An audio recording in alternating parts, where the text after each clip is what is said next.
যে গুৱাহাটী ডিব্ৰুগড় আৰু শিলচৰত দোকান পোহাৰ এতিয়া 24 ঘণ্টা খোলা ৰাখিব পাৰিব আৰু সাপ্তাহিক এটা যি বন্ধৰ কথা আছিল এতিয়াৰ পৰা সাপ্তাহিক বন্ধটো নাথাকিব সৰকাৰি নিয়মত নাথাকিব কোনোবাই বন্ধ কৰিব খুজিলে কোনো আপত্তি নাই এই গুৱাহাটী ডিব্ৰুগড় শিলচৰ মিউনিসিপালিটি কৰ্পোৰেচন কিন্তু বাকি টাউন সমূহতো ৰাতি 2টা বজা পৰ্যন্ত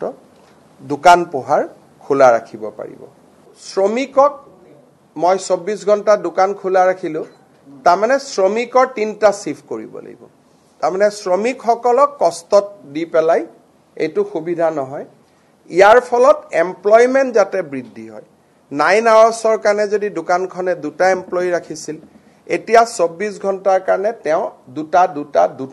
3টা শিফটত আৰু 4 জন বেছিকৈ এমপ্লয়ি লব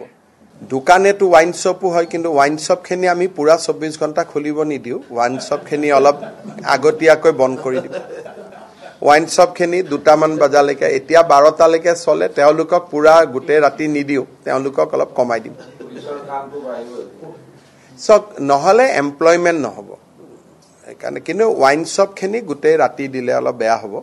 সেইকাৰণে হেতু এতিয়া ওয়াইন শপ খেনি 12টাত হয় গুৱাহাটীত 2টা লৈকে কৰি দিম বাকি জায়গাত 12টাই থাকিব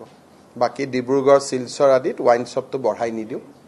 কষ্ট হ'ব কিন্তু গুৱাহাটীতটো 24 ঘণ্টা প্লেন ৰেল আহি থাকে